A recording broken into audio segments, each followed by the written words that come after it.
You now for the second time this week on where we are as a state, more broadly, where we're going as a nation as it relates to this pandemic.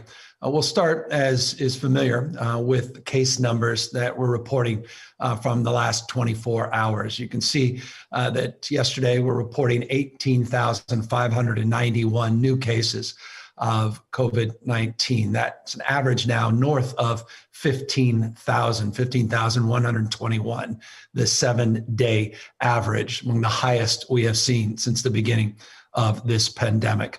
The effects of Thanksgiving, they have not yet been felt. They will be felt in a number of weeks. Dr. Fauci, I think, said it best. He says we should anticipate a surge on top of a surge.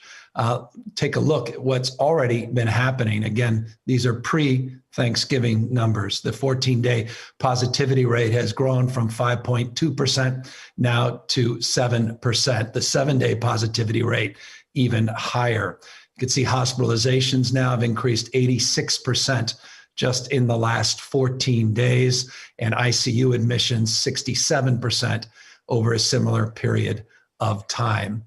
We've seen death rate increase significantly over the course of the last number of weeks. Just take a look at this slide. A month ago, on November 2nd, we reported tragic loss of 14 lives related to this pandemic. In the last 24 hours, similar to the previous 24 hours, we've reported back-to-back days with 113 deaths. Just in the last 14 days, close to 1,000 Californians have lost their lives due to COVID-19. The bottom line is, if we don't act now, our hospital system will be overwhelmed. If we don't act now, we'll continue to see a death rate climb, more lives lost.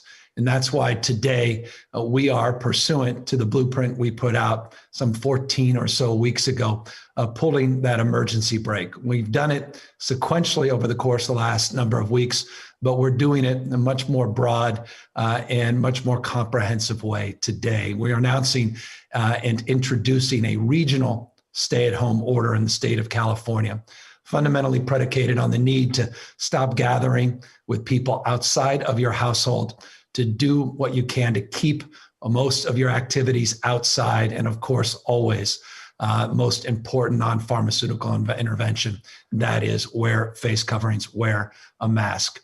Here's what we are introducing today. Regions where the ICU capacity is falling below 15%, we are now mandating that we are implementing a stay-at-home order for 3 weeks. These regions are defined by this slide. We have 5 regions in this state. These regions are considered and constructed based upon pre-existing mutual aid system in the state of California. You may recall a number of months back in Imperial County, we had a situation where their ICUs and hospitals were overwhelmed.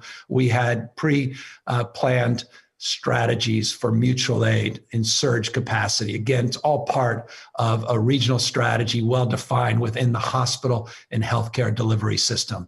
We've defined these 5 regions: Northern California, Greater Sacramento Bay Area, San Joaquin Valley, and the larger region in Southern California. Take a look at what our projections suggest. The 5 regions that we have highlighted, most of these, 4 out of the 5, we anticipate as early as the next day or 2, as early or rather as late as the next week or so, that the Greater Sacramento, Northern California regions, as well as San Joaquin Valley and Southern California regions will have reached that 15% or less ICU capacity. The Bay Area may have a few extra days. Our current projections suggest mid, maybe late December, but all within just the next few weeks, our ICU capacity in the state of California will drop in these 5 regions, not just in the aggregate, reminding you none of us live in the aggregate, but in these regions where we all reside, 40 million of us. The ICU capacity in all of these regions by the end of this month will drop, based on our current projections, below 15% in total capacity. What does a stay-at-home order mean? What does What is on that list in terms of augmentation and new protocols and new guidelines? Take a look here that we're looking temporary closure when the region is placed in the stay-at-home category, that bars, wineries, personal services, hair salons, and the like will be temporarily closed for that 3-week period.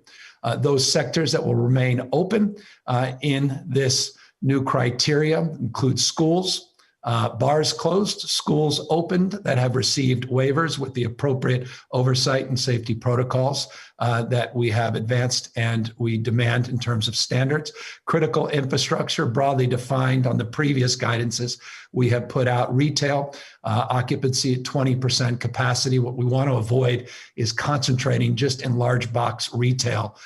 Too much of concentrated retail activity that actually would induce more mixing, not less. Thus, the decision by our health professionals and our advisors, which are ample. We've been reaching out across the spectrum for a number of days now to get insight and valuable consideration that we put into play, made that determination on retail and restaurants. Be open, continue to be open for takeout and delivery. And I just want to acknowledge Jacques Conde. I want to acknowledge the California Restaurant Association. As a restaurateur myself, as someone who quite literally started right out of college, opened a small retail business and a restaurant, I deeply empathize and I have deep appreciation for the stress and the struggles our restaurants have had. And I want to just acknowledge the incredible leadership of Jot, his board of directors, and his team. I know how difficult and challenging this is, and I just want to thank them for their insight and for their recognition of this current moment that the state of California is in. We're also establishing a framework where all non-essential travel is as well temporarily restricted statewide. Here's what we want to emphasize. None of us are naive. I certainly am not, of the mental stress that all of us are under, not just the financial distress that many are under, and more still with this stay-at-home order. But we want to encourage activity again that's focused not indoors, not in congregate facilities, not where there's tremendous amount of mixing, but outdoors. We encourage you to take your dog for a walk. We want you to exercise and go on a run with a partner within your household. Go sledding, these outdoor activities in the winter, to the extent a walk on the beach or out in our state parks or your local parks is appropriate. We encourage that. Take a bike ride, go fishing. Those that are learning to meditate more and more, I imagine, in yoga, we encourage those activities. So this is really important, to take care of your physical health, to take care of your mental health, to get the kind of exercise and that is required to get us through this temporary moment. This is not a permanent state. This is what many had projected. We had predicted the final surge in this pandemic. There is light at the end of the tunnel. We are a few months away from truly seeing real progress with the vaccine, real distribution, real accessibility, real availability. We do not anticipate having to do this once again, but we really all need to step up. We need to meet this moment head on, and we need to do everything we can to stem the tide, to bend the curve, and to give us the time necessary by bending that curve to get those vaccines in the hands of all Californians all across the state. We're doing everything in our power as well, not only to message and recognition and importance of mining your mental and physical health, but also to prepare. And to prepare, we mean prepare our hospitals, to prepare our capacity, not only within our hospital delivery system, but outside of it, which I'll talk about in a moment, to do what we can to support these small businesses that will not receive this news very favorably, and I can deeply understand and appreciate that, and to make sure that workers that also are impacted, not just businesses, are also getting support. And I just want to remind everybody of what that preparation has been. We have not been sitting by idly. We've not been sitting by passively. I want to remind everybody of that preparation. You can see here on this slide, we've talked a lot about the 11 facilities outside our healthcare delivery system that the state has prepared in what we refer to as warm status. Here's an update on 2 of those facilities. One that will be opening on December 9th, just in a number of days, the Arco Sleep Train Arena that could take in over 224 patients. We have the ability now with the current ready to receive status in Imperial Valley College. These are the field medical stations that we received from the federal government a number of months ago, pre-positioned. These are just 2 examples of facilities that are ready to receive patients and are ready to move from warm status into active capacity in terms of their ability to receive patients. Here is a list of 9 additional facilities. I've referenced a number of these in the past, Fairview, Porterville. Here's a more comprehensive list, and here's a more detailed list where you can see the number of beds that are attached to each of those facilities: Tulare County, Riverside, Contra Costa, San Diego, San Francisco County, of course, Orange County. So these are the 11 pre-positioned surge facilities that are in warm status all up and down the state. And as we move to the stay-at-home, as we see the significant increase in ICUs and hospitalizations and deaths in the state of California, we are moving from warm status to more active status. Accordingly, I'll remind you of our efforts. Over 600 million pieces of PPE have already been distributed. In addition to those 600 million, this is our current status of inventory. I noted on Monday that California, just as one state, has 40 million more masks than the national stockpile, the United States itself. We have been doing a lot to prepare for this moment and to appropriate ourselves to the highest level in terms of accessing amount of available PPE that we possibly can procure. And that's PPE that runs the spectrum, not just N95 masks and surgical and procedure masks, but as you can see here, gloves, gowns, face shields, and the like. Over 500 million masks, face shields, and the like, all part of our current cache and inventory.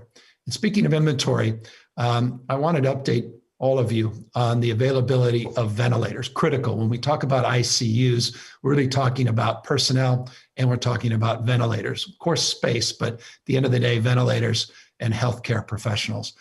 Ventilators, we've been very, very active. You can see here on this slide, over 21,000 ventilators in the state of California available for use today, close to 7,000 within the hospital system, the healthcare delivery system. But in addition to that, we have been very aggressive in the last 6 months in procuring and purchasing over 14,000 ventilators that are now in our state inventory. So that gives you a sense. We've never been this abundant in terms of available vent resources. And this is profoundly important. As you can recall, back in March and April, the issue of ventilators and the lack of accessibility was so acute that California was actually sending to 5 different states some of our excess inventory in order to help those states during that time of acute crisis in that first wave, in that first surge, which again, California was able to avoid. You were able to avoid because of your astounding work. 40 million of you met that moment, and we bent the curve in the beginning. Let's take that same spirit and that same capacity and make sure that we meet this moment as well in this third and what we hope final surge. As it relates to businesses, I reminded many of you on Monday that this state has been active in providing supports and relief for small businesses and medium-sized businesses. We did so in last year's budget, and we also announced on Monday some new proactive efforts in support and in counsel and cooperation with the California legislature, which has been extraordinarily responsive at this critical moment. I'll remind people of one of the critical things that we are providing for businesses, and I made a note here that 99.6% of businesses qualify for this. Billions of dollars in sales tax deferrals without interest and penalties. We are extending the ability to what we refer to as float those dollars that are otherwise due to the state and allow the businesses that are being impacted by the stay-at-home orders and by this pandemic to take advantage and utilize those dollars for more pressing needs. Billions of dollars available in these tax deferrals, and I want to remind businesses, take advantage at this moment of this critical capacity to provide resources and allow you to utilize and float those dollars before they're due to the state. We also provided this $100 million Main Street tax credit. I will encourage folks to take advantage of this for one reason alone, that it's $100 million in just in the last 48 hours. You can see on the bottom of this slide, almost 2,500 businesses have already applied, and that represents close to 21 billion of the $100 million in tax credits, $1,000 per qualified employee tax credit, and up to $100,000 for each business employer. So please, if you're a small business, a medium-sized business, if you know a small business men or women, please encourage them to go to the covid19.ca.gov website, covid19.ca.gov website to learn more about how they can take advantage of this $100 million hiring tax credit. We also announced, as I noted a moment ago on Monday, a $500 million COVID relief package. This is $25,000 grants, up to $25,000 grants. And because of leadership in the legislature, these are not just for small businesses. A number of key legislative leaders made the point that we needed to do more for nonprofits and for cultural institutions. And I thank them for that insight and for that support. Our nonprofits are critical. Our cultural institutions are part of what makes life worth living, meaning what makes our quality of life so special here in the state of California. And they need critical support as well. Again, go to the covid19.ca.gov website to learn more about how you can access these emergency grants, which we just made available this week. Accordingly, we are also encouraging you to do the same to learn more about immediate relief that you can receive if you do not have traditional relationships with credit unions or financial institutions. If you've fallen through the cracks in the past and you're a small business person and you're just barely getting by and you really fear that you're not going to get that SBA loan and you weren't able to get those PPP loans, which we hope to get extended when Congress finally acts to extend the PPP loan. Well, that's why we created this California Rebuilding Fund, this First Lost program, this First Lost Fund, which leverages additional private sector money, but we're trying to get that $125 million of low interest loans out to those of you that may fall through the cracks. And these are loans up to $100,000, not insignificant.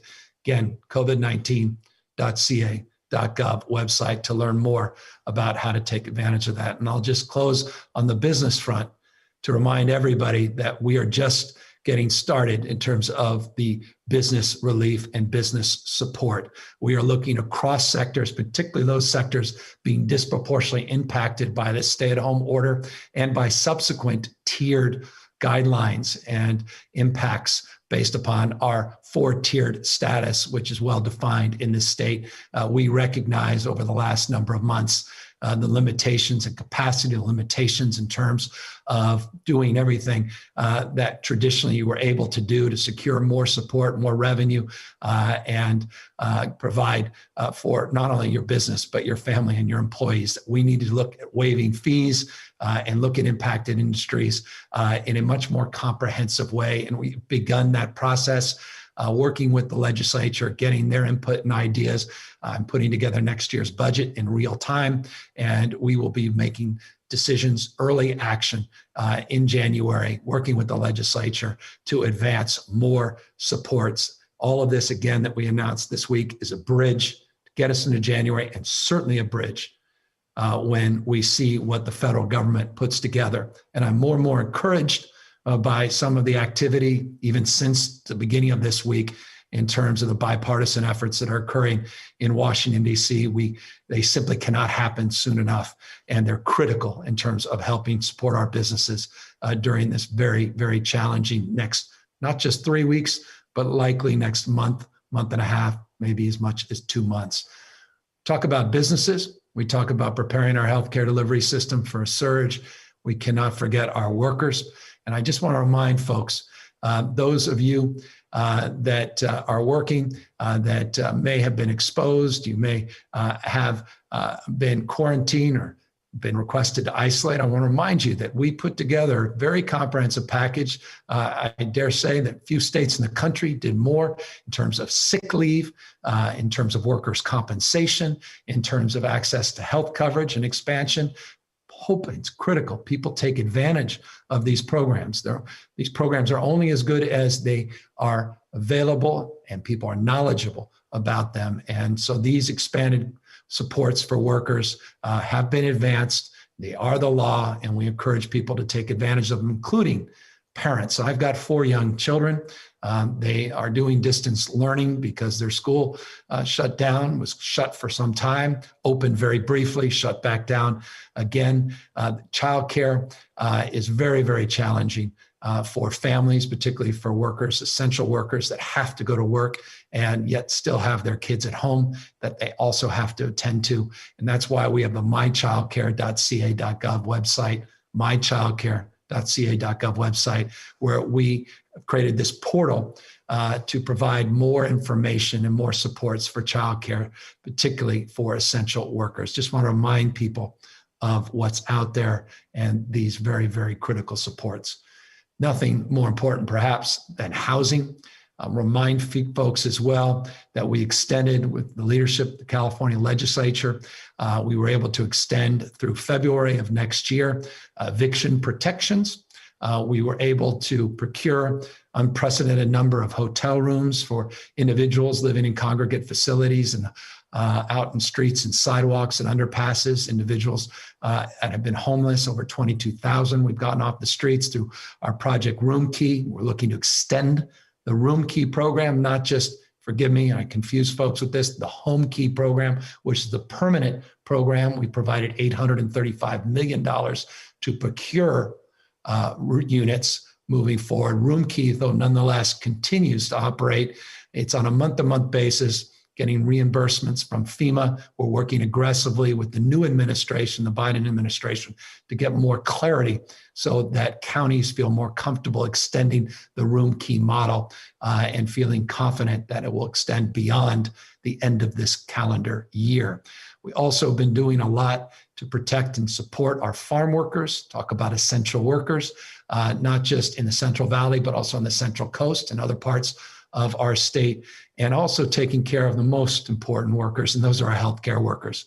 And you talk about strife, you talk about stress, you talk about the need to be empathetic. We have asked so much of our frontline healthcare workers, and we're asking them now for more still. And this is profoundly challenging. And that's why we have provided hotel rooms and stipends and debit cards for our hotel workers. And we want to just thank philanthropy for really stepping up in that space and being supportive. And we're looking for more philanthropic support. And we're going to look to build on all of these things in the coming days, weeks, and certainly months. Food resources have also become top of mind issue. As any holiday, we always focus on those in need around Thanksgiving, holidays, we move into Christmas, Hanukkah, the rest of the year. I just want to remind people of some of the things this state has done with the incredible support, again, of the California legislature. And that was the expansion of our CalFresh program, $1.8 billion of additional food benefits that have already been distributed to most vulnerable Californians. Our pandemic EBT program, 3.7 million children have benefited. It's been very successful in reaching the vast majority of folks across this state in need. And our food banks, the heroic work of our food banks. And I want to thank Josh Friday, Cal Volunteers.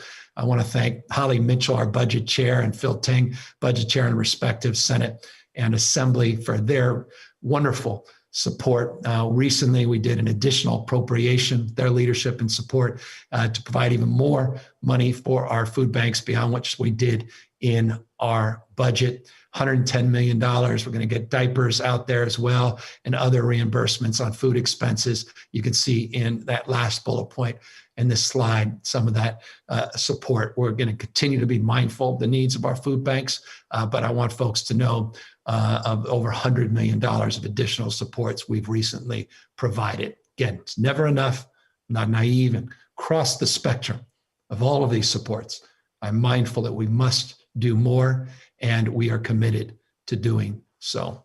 But I also am mindful of this, and I want to just end on an update on the vaccinations.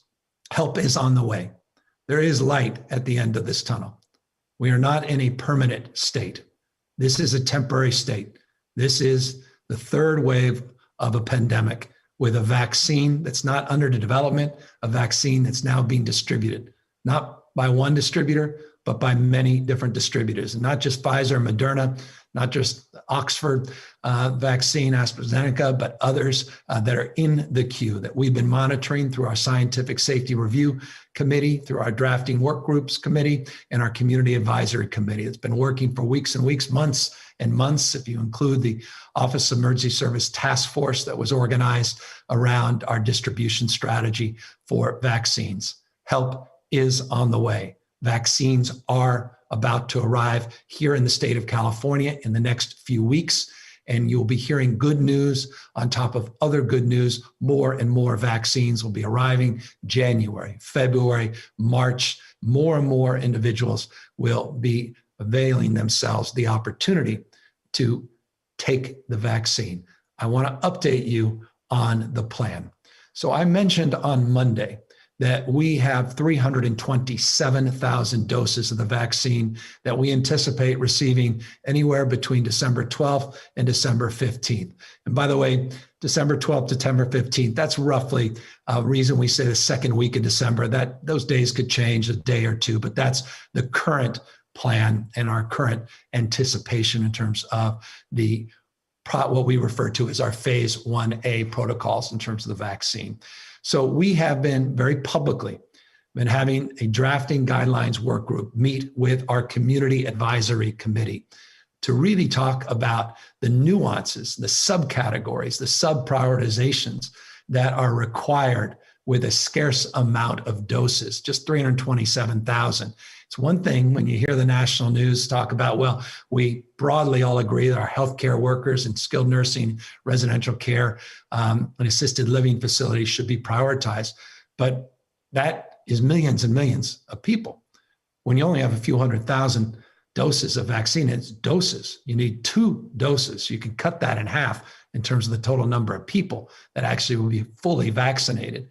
We have to look at sub-prioritization of those doses, and we've done just that. This is our plan, and it is online, and I encourage people to take a look, covid19.ca.gov, and we are going to be updating this online portal, and you are included in these updates. And when I mean you, we will, as we put these plans out, be providing information in detail, in specific terms about where you are in the queue of prioritization for the distribution of these vaccines.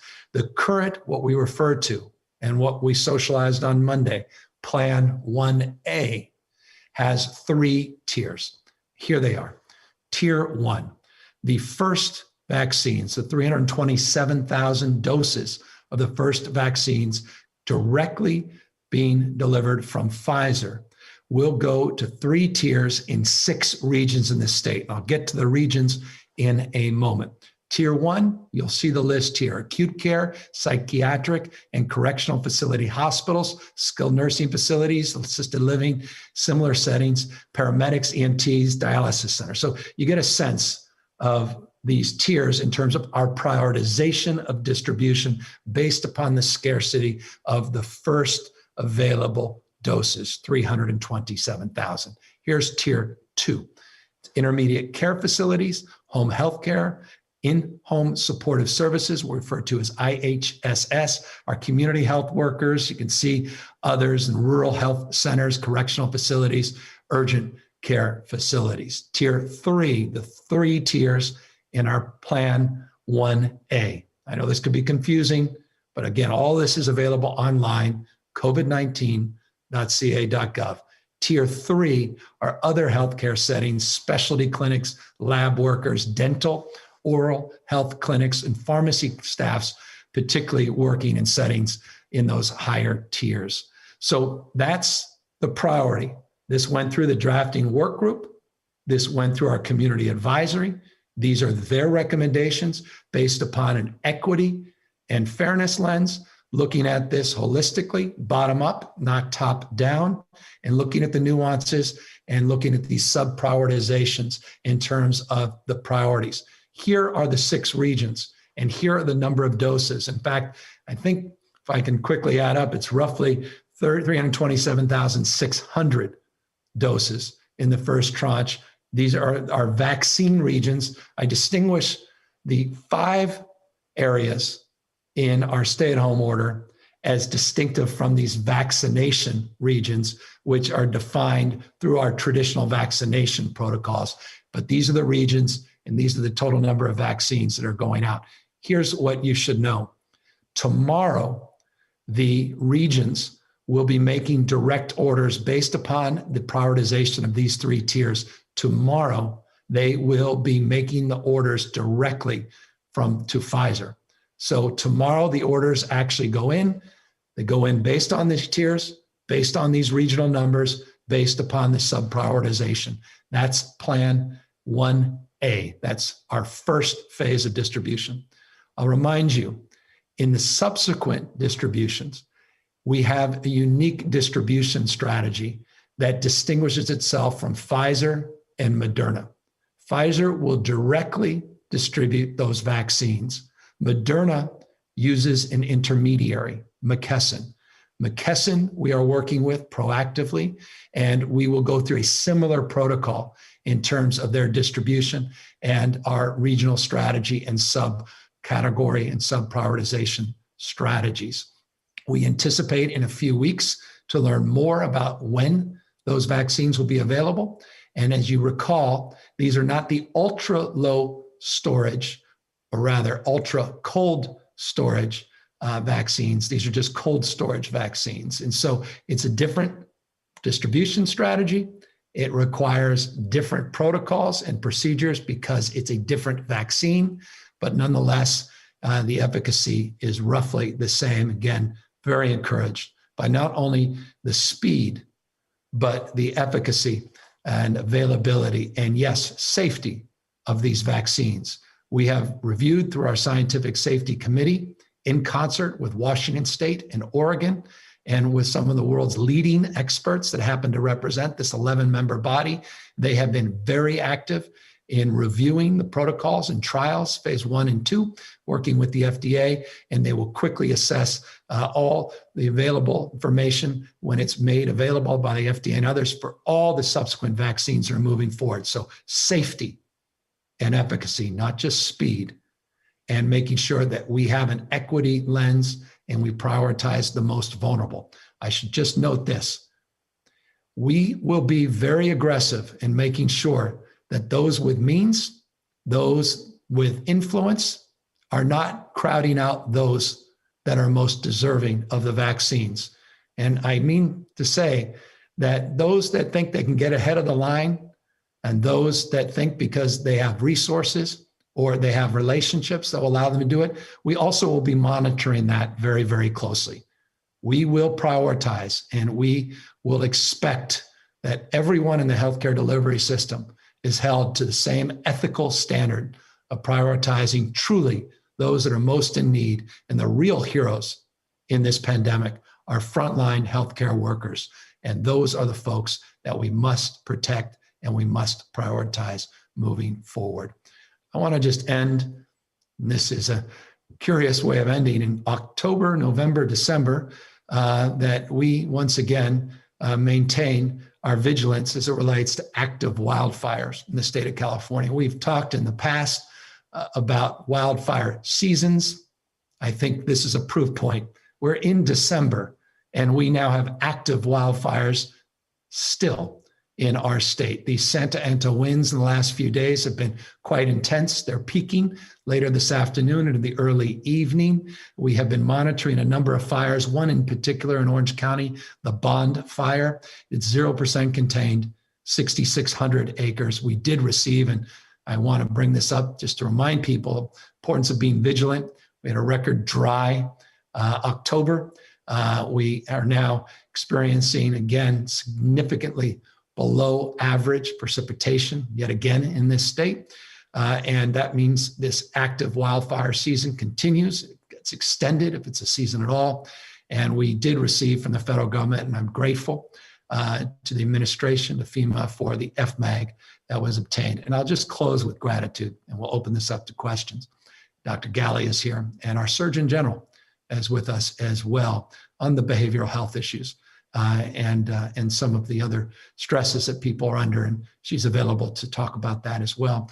But I also want to just express my deep respect and admiration to our firefighters. It is not lost on me. I had the privilege of being in contact with the head of CAL FIRE, the largest firefighting force of its type in our country.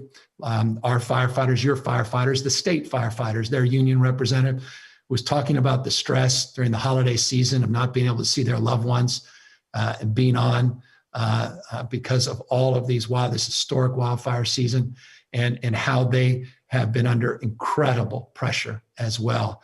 And so again, this is now moving past the Thanksgiving season into the holiday season, and we're still asking more from CAL FIRE and all of our firefighters. Thank you. And we recognize you.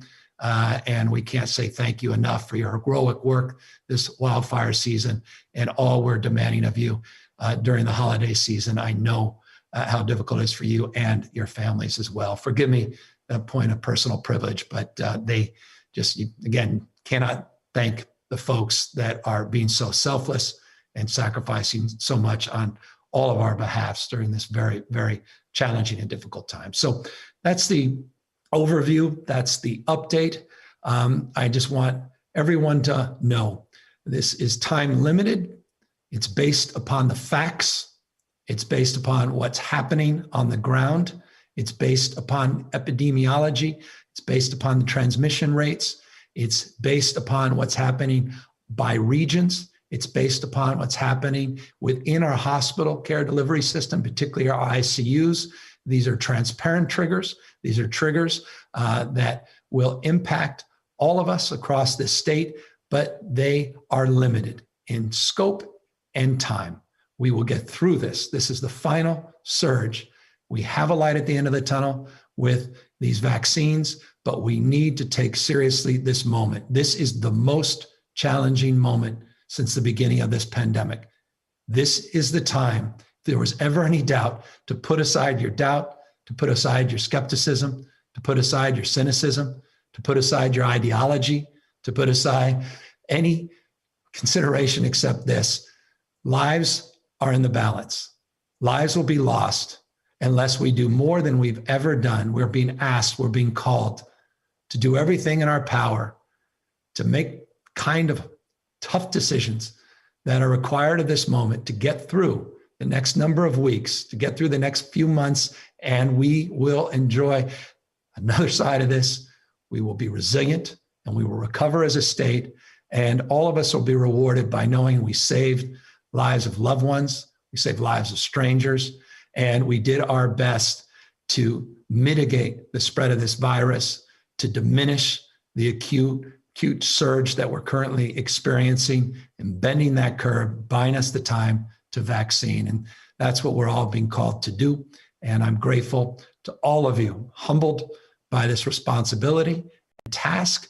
I'm not naive about what's being asked of you. I'm not naive about the pressure and stress that you're under. I'm not naive about the impact this has on your dreams, particularly small businessmen and women.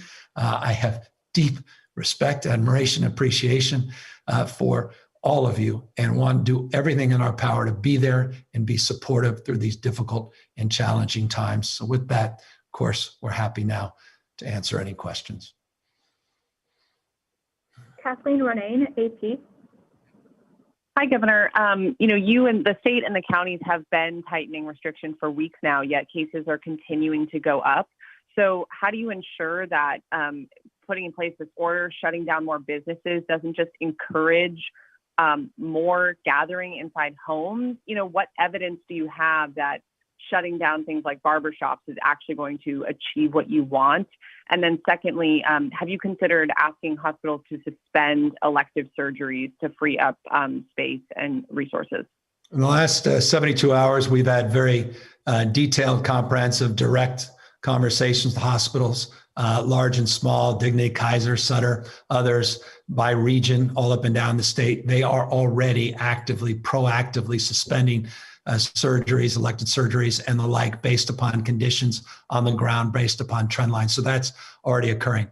The evidence you ask, very significant evidence, overwhelming evidence. And that's what we did by leading the nation as the first state with a stay-at-home order. And we avoided the surge that many other states experienced, particularly larger states, and that first wave. So we were able to bend the curve by using these same strategies, these same approaches of non-pharmaceutical interventions. So that's the evidence, and it was overwhelming, that data, the facts, and the results of that original effort. And that's what we're being asked to do now. We're taking this to a whole nother level. We're moving past just a curfew conversation.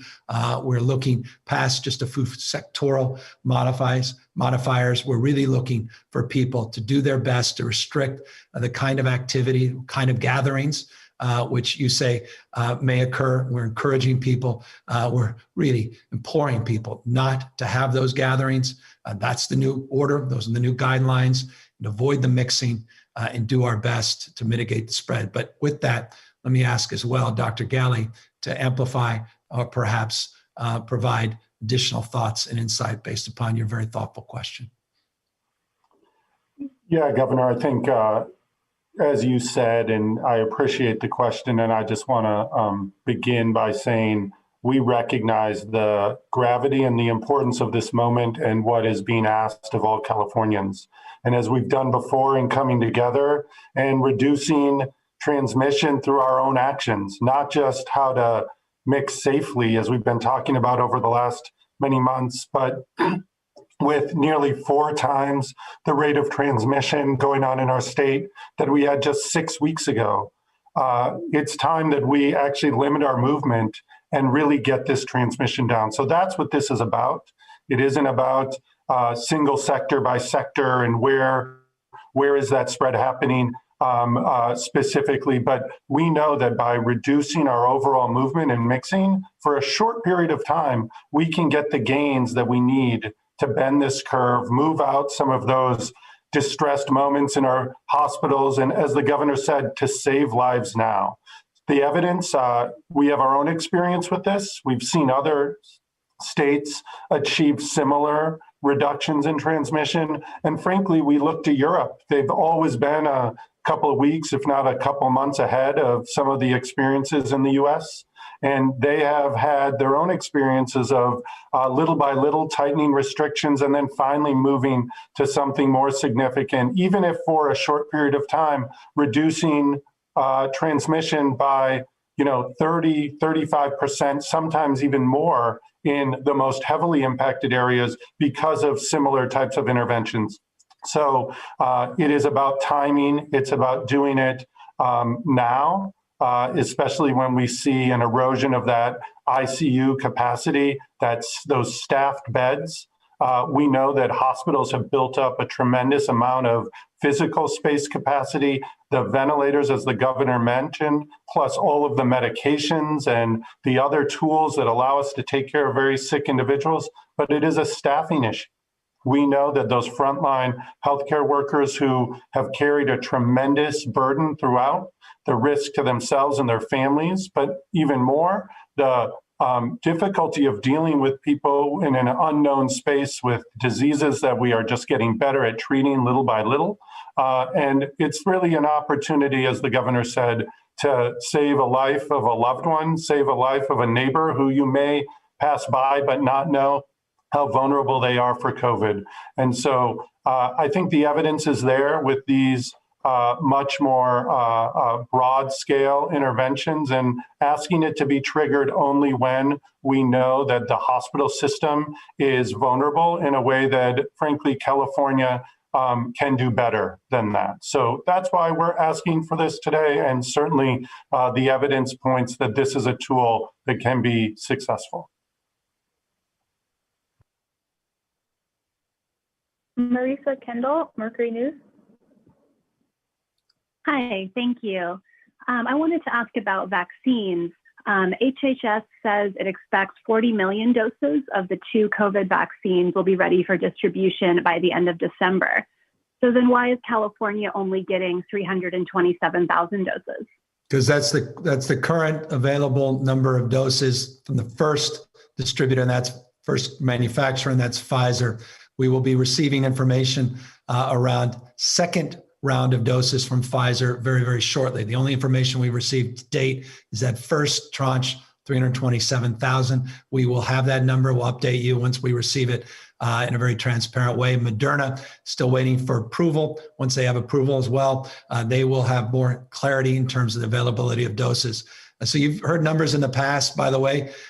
We've had working numbers that were provided by the CDC and the DOD that were estimates as well. That 40 million is an estimate, but we will provide you details once we receive that information from the manufacturers through McKesson, through Pfizer, and of course, Johnson. I mean, there's so many others that are in the queue, and we're looking forward to that information being made public as soon as we receive it. Maricela de la Cruz, Univision 19. Hi, Governor. So when you advised for a stay-at-home order a couple of weeks ago, several law enforcement agencies said they wouldn't be enforcing a curfew or responding to gatherings. How do you plan on enforcing a stricter stay-at-home order this time? Is there a new approach to local governments that announced they will defy orders? And also, we're just 3 weeks away from holidays. What does this mean for travelers planning to fly in and out of state? Can we expect any new guidelines to be implemented upon their arrival? Well, we put out guidelines specific to traveling. I'll have Dr. Galley talk a little bit more about that in a moment. Let me specifically talk about enforcement. We're seeing overwhelming support for enforcement. We're seeing a few exceptions, a few folks that just, some just don't necessarily believe this is a serious pandemic still, which is remarkable. Some that have expressed that actually tragically have come down with COVID themselves and are experiencing their own health effects, which is unfortunate. As it relates to enforcement, though, I should note that we have worked with CSAC and our League of Cities, and forgive me if you don't know CSAC, it's our county partners. And we put together a protocol and a process. We worked collaboratively with them because we didn't want to be punitive, but we also wanted to be firm. And that is, we have pandemic relief dollars, CARES Act dollars. We have dollars that were set aside specifically to address this pandemic. And we made the point, if you're unwilling to enforce the rules, if you're unwilling to adopt the protocols to support the mitigation and the reduction of the spread of this disease, we're happy to redirect those dollars to counties that feel differently. And that's exactly what we've done. We've not been shy. We have sent letters to counties that have defied the orders, and we have withheld dollars on that basis as well. It's not something we look forward to. It's not a threatening point. It's just a point of additional consideration as it relates to addressing this pandemic. But as I say, very small number of people now are in total denial. And I'm really pleased. I saw down in Orange County, Santa Ana and others, some really remarkable local leadership, sheriffs included, that get it and are putting out warnings that are really taking seriously the enforcement. As well, by the way, our state agencies, the alcohol beverage control, they went out almost 3,500 visits right before Thanksgiving. And they were compliance visits. They're not to be punitive. They're not just to hit businesses, whack them, and fine them. They're really about getting people into compliance.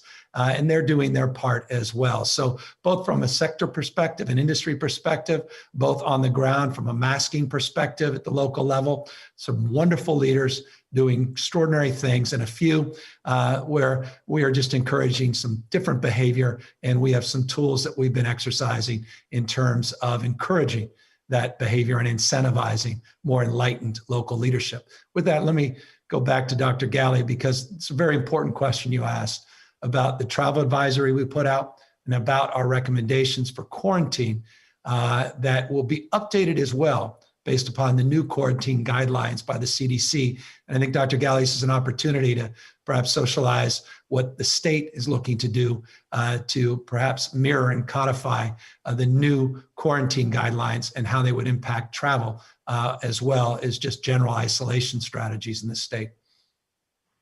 Yes, thank you, Governor, and thanks for the important question. We have had a travel advisory since really a little bit before the Thanksgiving holiday, leading up to these important weeks when people expect to move around and travel, either by air or by car. And we're asking people then to consider canceling their travel plans now as part of the regional stay-at-home order. When a region does cross the threshold and the order is in place, we're actually asking you to restrict that travel, cancel plans, make sure that you stay at home. And that's what we're asking you to do. We're asking people to be at home and not mix and move. We know that part of what has happened in California is that a number of people who have traveled outside of our state, visited our state, come, not beknownst to them, infected, able to transmit COVID to others. And that is a common way that viruses, respiratory viruses in particular, transmit. So this is one important tool to keep transmission low and make sure that our travel restriction makes sense. It's part of the regional stay-at-home order as well. As far as it relates to quarantine, we are asking people who did travel even over the Thanksgiving break or a break now coming back to California, that they do quarantine appropriately based on current guidance. As the governor mentioned, the Center for Disease Control is updating their guidance on quarantine, giving a little bit more flexibility, allowing it to be shorter than it had been originally at 14 days. We are working at the state level with our county partners to determine exactly how that will be implemented in California, and we'll be updating very soon the exact changes to that quarantine instruction so that we can implement it in hopes that by making it shorter, more Californians will consider doing it. We know it's a burden and it's a toll, but this is exactly a tool that helps us reduce transmission. And by shortening it, we hope to increase compliance and make sure that we do use this as an important tool to reduce transmission. So stay tuned on that. A lot of work with our county partners on it, and very soon we'll be updating that. Yeah. And Dr. Galley means the next couple of days, just so people have a sense of preparation in terms of when to expect that announcement. Yeah. John Myers, LA Times.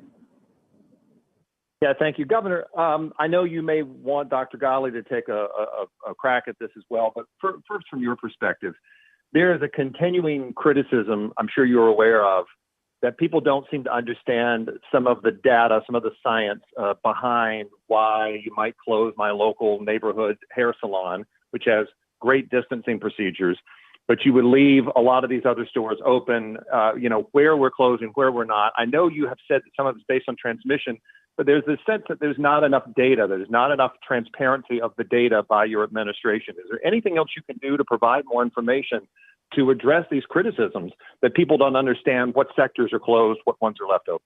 No, that's a fair question. I appreciate it. And you're right. I do want Dr. Galley to speak more to that because it's fundamental in terms of the work we've been doing with local health officers, with our advisory committees, with some of our national partners and advisors as well, not just the conversations we're having internally. But the bottom line, John, is we want to mitigate mixing, period, full stop. We want to diminish the amount of mixing, and we really need to send that message broadly.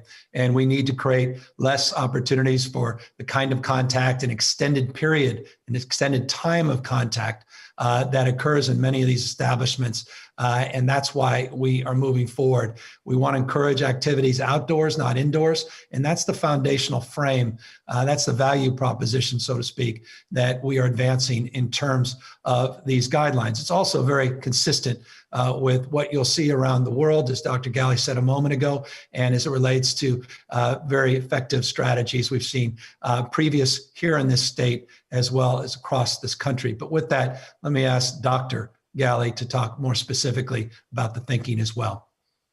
Yeah, so John, thank you for the question and another chance to reiterate what we're doing today. Rather than get into each specific sector and what data we have on each of those, which I'm happy to talk about in a moment, today's message is not about how do we mix safely, it's about how we reduce our mixing altogether. Staying at home unless it's absolutely essential for you to leave your home. We talked about spending some time outdoors. We think that that's a great way to stay healthy, have an emotional relief valve, if you will, and that is consistent with the guidance we've given before. But really the message of the day is as much as you can, be at home, reduce your interactions so that we can really get this transmission rate down and do it swiftly, quickly, have the impact in our hospitals, make sure that they're available not just for COVID care and taking care of individuals who are quite sick with COVID, but for our neighbors and family members who have needs around other emergency care or other important healthcare services. And so that is certainly the message of the day. Many of the industries that you spoke about, John, I think it's simple. What we know is that where you are not able to mask entirely or consistently, where they are indoors rather than outdoors, where physical distance is difficult to maintain, that each of those activities, which we've been talking about for months as relatively lower risk when you can do all of the things that we've discussed, but today they're all a little more risky than they were a month ago. And that's just because we have more COVID in our communities and it's able to transmit not necessarily more easily, but because we have more of it circulating in our communities, more people will meet someone who's COVID positive, unbeknownst to them, and then have a high chance for transmission. Ashley Zavala, Next Star Media Group.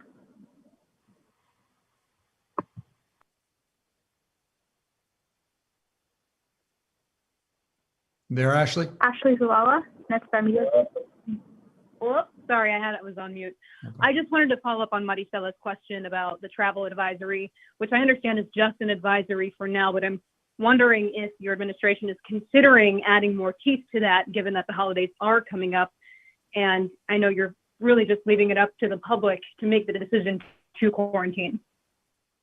Yeah, look, well, Dr. Galley, why don't you speak to that once again? Yeah, sure. You're right. The advisory is really us telling our communities and asking our communities to consider canceling their plans and not traveling. We think it made a difference around Thanksgiving. We anticipate that we'll still see a number of cases as a result of gatherings and travel around the Thanksgiving holiday. And we know, though, that many people did modify their plans, decide not to travel far because of the advisory. And just really a deep thanks to all of the Californians who made that decision, helped us do better than we would have otherwise done with COVID transmission. Now, as we move into the regional stay-at-home order, this advisory moves to not just an advisory, but something that we're really requiring people to do. I know people will say, well, how can you enforce that? Your ground troops are spread thin. That's indeed true, but we believe that really emphasizing that this is what we hope our citizens will do because their communities are at particular high risk. Their hospitals are having difficulty keeping available ICU beds open, that people will restrict their travel statewide. And Dr. Galley, I'm putting up a slide here that I presented a moment ago just to reinforce this. All non-essential travel, we are ordering to be temporarily restricted, and accordingly, based on our sectoral guidelines that we put out. And I'll remind everybody, if you want to look at the details of all of this, covid19.ca.gov, covid19.ca.gov. As it relates to the hospitality industry, particularly lodging and hotels, the restrictions are for just essential workers, essential guests. And so this travel advisory is rather firm. The spirit, though, of your question, I certainly respect. And Dr. Galley, thank you for your response. Scott Rod, Capital Public Radio. Hi, Governor Newsom, can you hear me? Perfectly. Great, thanks for taking questions. First, I have a question about clarity in a release that was sent from your office. It says regions will remain on the stay-at-home order list, for 3 weeks once it's triggered, but that counties are eligible to come off after those 3 weeks if their ICU capacity reaches 15%. So do I have this right that the regions go onto the list, but coming off the list is based on counties? And if so, why is it structured that way? Why does it make sense to have counties come off individually? And just one follow-up to that is, if ICU capacity dips below 15% again, can regions go back onto the list afterwards? Yeah, no, I appreciate it. Thank you for the opportunity to clarify this. And it's very easily clarified. And this is an opportunity. Dr. Galley will speak very specifically. So we talk about this 3-week period. We also will be talking, and you'll hear from Dr. Galley in a moment ago, that he'll also be looking 4 weeks forward and making determinations after 3 weeks of where the trend lines are and what our expectations are. And Dr. Galley, now we'll turn it over to him to talk about how one gets off this stay-at-home order regional list and one ends up back on. Doctor? Yeah, thank you for a chance to clarify this. This is an important point. I hope that all listeners can understand it. We are using a regional approach in part because that is how hospitals and healthcare delivery systems work. When capacity can't be met within a specific county, we lean on neighboring counties and their hospital delivery systems to care for a number of individuals. So going in as a region, looking at the regional capacity as, if you will, the trigger to have the regional stay-at-home order implemented is the way that region enters. The exit, we're looking 3 weeks at the soonest. So we will look 3 weeks from whenever a region passes that initial less than 15% ICU capacity remaining trigger. At 3 weeks, we will look at transmission rates at that moment and the projections for what will be happening in that region's ICU system, hospital system, about 4 weeks after that. And you might ask, why 4 weeks? Because we know that cases today will end up in the hospital 2 weeks from the time that we register those cases at about 12%. And then within about a week and a half, we start to see individuals who are hospitalized go into the intensive care unit. So we want to be able to use transmission rates at the time 3 weeks from now to look at projections of ICU capacity down the road. We know that by seeing that transmission rate come down 3 weeks after putting the order in place, that we should see projections of our ICU capacity increase above 15%, which allows us to lift that regional stay-at-home order effectively. Why do we say it's by counties? Because each county will then go back to the appropriate tier based on their independent data, individual data, not regional data, but their county data, into a tier within our blueprint. So as we said, the governor explained it, this is part of our emergency brake. It's being done regionally, but the intention is upon lifting the order, they will enter into their tier appropriate to their data within the blueprint. Hope that made sense. And I hope it, and when you follow it through, it does make sense, but I appreciate the opportunity. Thank you, Dr. Galley, for clarifying that, but it was a very helpful question. Thank you. Ana Ibarra, Cal Matters. Hi, Governor. I'm wondering, how will this by-region system for the new stay-at-home order affect the transfer of patients? So we know sometimes hospitals transfer patients outside the region. For example, if Imperial County is already transferring patients to Bay Area hospitals, could this make the Bay Area region less likely to take Imperial's or any other county's patients if this means more restrictions for them? Can you talk a bit about that? Love it. Great question. Doctor, this was a perfect one. This is, as they say, a fastball down the middle for Dr. Galley. Yeah, thanks. So look, we've been working very closely with the California Hospital Association on exactly this, making sure that we have plans to transfer patients and following the rule that we want to keep patients as close as we can to their home, their loved ones. So using the regional approach, looking at regional capacity first. But of course, we behave and work together as a state, and if needed, patients in one region may be asked of another hospital to accept that patient. And as we've done before, we will come together.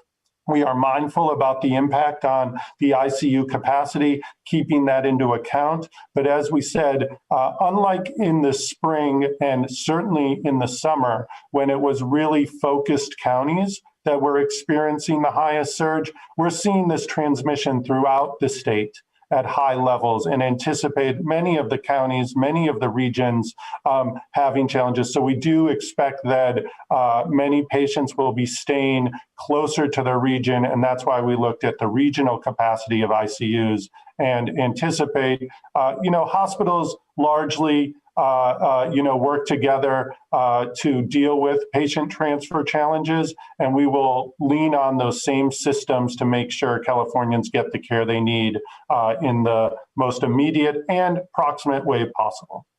And just for sort of saying a reminder, if I could just go back to the slide on the facilities ready to receive patients outside of the healthcare delivery system. I just remind you what we're doing, sort of additive.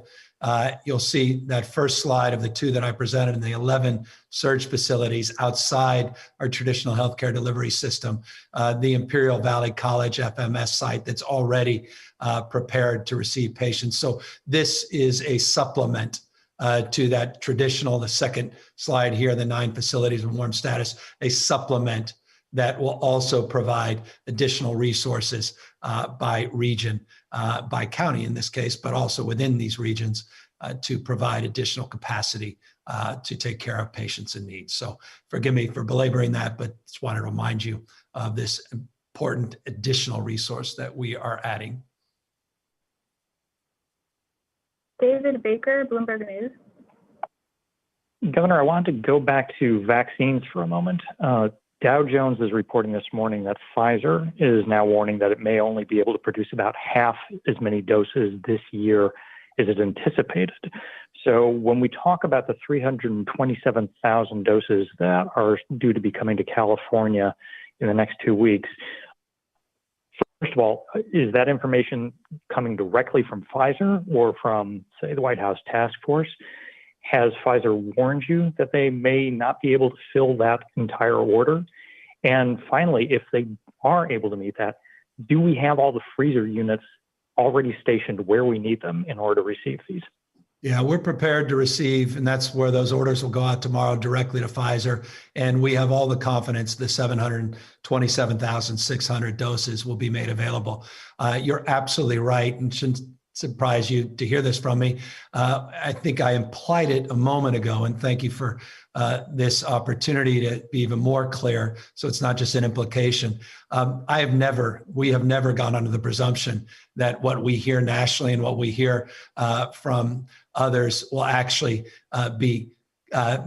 will materialize. We have been part of this vaccine conversation as long or longer than almost any other state in America. You'll recall we were one of the 5 jurisdictions working with the CDC and working with the Department of Defense doing micro planning.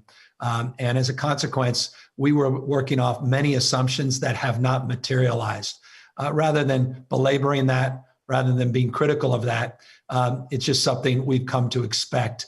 And so we've always had approximate numbers, approximate dates for our planning purposes. However, that said, I have absolute confidence in the 327,000 specific doses, and we are working off that number as an actual number, and we are organizing these 3 tiers and are ordering on that basis directly with the assurance from Pfizer. That said, I want to extend opportunity for Dr. Galley to amplify his confidence or perhaps a different point of view as it relates to the first tranche of doses and maybe reflect upon, Doctor, this 40 million figure that we've been hearing bandied about and whether or not we're just assuming that number or whether or not we are being cautious in terms of how we plan around that number. Yeah, thanks for the question, Governor. I think you're exactly right. The 327, we've heard directly working on that number, sharing that with our regional county partners, anticipating ordering that almost immediately and getting those doses sometime in the middle of the month. We believe that those are going to be available. Seems like most of it is ready and produced already. Down the road, there may be some limitations. As the governor said, we're prepared for that.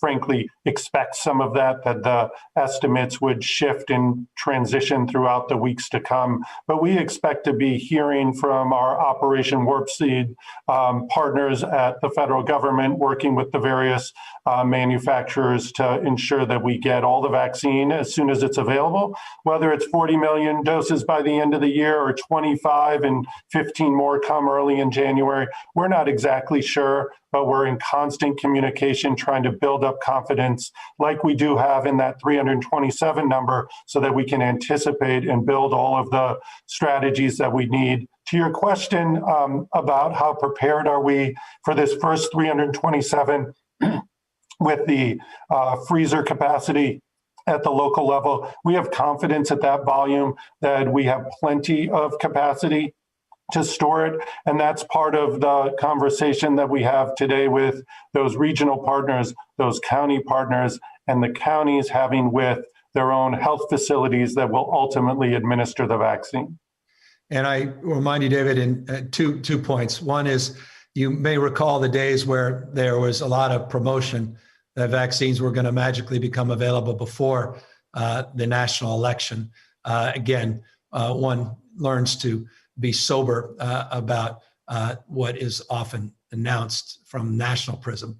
That said, we do have confidence in not just Pfizer and the veracity of this first available tranche of doses, but the conversations, the advanced conversation with Moderna. We are putting together plans that would have more realistic numbers in the short term. Look, the issue of storage extends certainly in the immediate, and in the immediate, Dr. Galley is absolutely right in terms of the available capacity for ultra cold storage and our ability to administer and distribute this vaccine. There are limitations. There are issues once these cold storage boxes are open, how quickly you have to administer and distribute the vaccine and how quickly you can lose available doses of vaccine. That is going to be a challenge. That is a struggle with these ultra low vaccines in terms of the storage requirements. Easier with Moderna, and we hope easier still with some of the vaccines that are on the horizon. But we have ordered, and I mentioned this maybe a week or so ago, we have already procured ultra low storage and cold storage, distinguish the two units, and many of them will be arriving at the end of the month, many more in January in preparation of the broader distribution. So we have existing capacity with our existing providers in the network that's well established. Remember, we provide over 19 million flu shots typically on an annual basis, well-established vaccine network. We're not reinventing the wheel. They do have remarkable capacity within that system, but we look to supplement that capacity, and that's what we're doing as a state. And we have already procured. We're just waiting for the actual delivery of those additional units. Again, expecting them within the month and a half or so. Doug Sovereign, KCBS Radio. Hi, Governor. since you instituted the overnight curfew 2 weeks ago, obviously the numbers have gotten a lot worse. Is there any evidence that that order had any positive effect? And then second, I know you've acknowledged that you've lost some moral authority because of the French Laundry situation.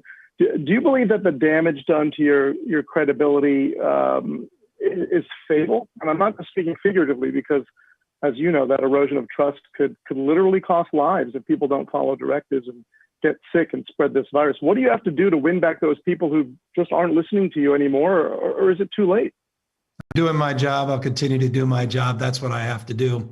As it relates to the first part of your question, Dr. Galley, as it relates to the curfew, what has we been able to assess based upon any specific data, the efficacy? Obviously, we're moving with this announcement today because we recognize we need to do much more. But based upon what you have received back from the health officers, what data have you received in that basis? Yeah, we actually track. There is some ability, it's rudimentary, but we depend on it nonetheless, of seeing how movement's actually happening. You can tell just based on the streets and how busy they are sometimes, and we can track that. And we've seen slight reductions, but nothing too significant. We, of course, had hoped and wanted to see more from that already, but we haven't. And I think that's in part why we need to make sure that we take all the actions we can to make sure that reduced mixing is what we achieve. We know that it's not going to be easy, even with this new regional stay-at-home order, but they are the tools that we've seen be effective, and we trust, especially given the state of hospitals and where we are, that Californians will take this new order, this regional stay-at-home order, to heart and follow it as well as they can, so that we can actually get through the next many weeks and months, as the governor said, to the hope of vaccine and the partnership we have with those providers of the vaccination in our counties, and getting that job done and done well. Andrea Borba, KPIX. Final question. Hi, Governor Newsom. As we approach this new series of regional stay-at-home orders, and expect, as you said, 4 of 5 regions to slide into that relatively soon, what is the situation with EDD? Frankly, it is still a bit of a mess. More stay-at-home orders likely mean more layoffs. We already have frozen payments. There are people still waiting for money. Claims are going up. What are you going to do to make sure that these people who may lose their jobs once again get some relief? Well, we've made a lot of progress at EDD. We put together a new system, you may recall, in October after a reset, an important reset, so we can address not only the veracity of the claims and address some of the front door issues as it relates to fraud. That ID.me system is in place. It's been very, very effective at addressing some of the fraud issues, again, on the front door. We also were able to substantially address the backlog through that reset, and we've made tremendous progress on the backlog. You may recall, and I encourage you to reflect back on multiple presentations where we actually put a timeline in terms of our own internal expectations to clear out that backlog. We have 5 new people working in the department. We worked with other departments to improve not just the IT protocols and processes, but also the business processes. We have a medium and long-term solution, meaning long-term IT strategy to finally address this challenging system. And by the way, we are not unique. This is not an excuse. It's just a fact. We're not unique in this country with these antiquated unemployment insurance systems. They never were designed for the magnitude of a pandemic, and that is a lesson learned, and we are actively pursuing those longer-term strategies. And on a medium-term strategy, we'll continue to improve upon the ID.me system. We'll also improve upon the timeliness to distribution, not just of unemployment insurance claims, which I think you're referring to, but also the PUA claims. But the PUA is a stubborn issue because the PUA is where we've seen most of the fraud because there's a presumption of eligibility in that space. And that's the dialectic. And I think that goes to your question. People want things in a timely manner, but they also want the veracity in terms of the distribution of those funds. As taxpayers, we should expect nothing less against the malfeasance of some and the fraud that those individuals are intent on perpetuating. So that's the constant balancing act, and we are, I think, moving in a much more enlightened direction than those difficult months in the midsummer were, than we certainly were during that period of time. So with that, I think our time with you has come to an end for this session. Look forward to subsequent sessions. As I said, preview, or rather you heard from Dr. Galley and myself, a preview on some updates from quarantine, previews and updates on issues related to schools. We look forward to advancing.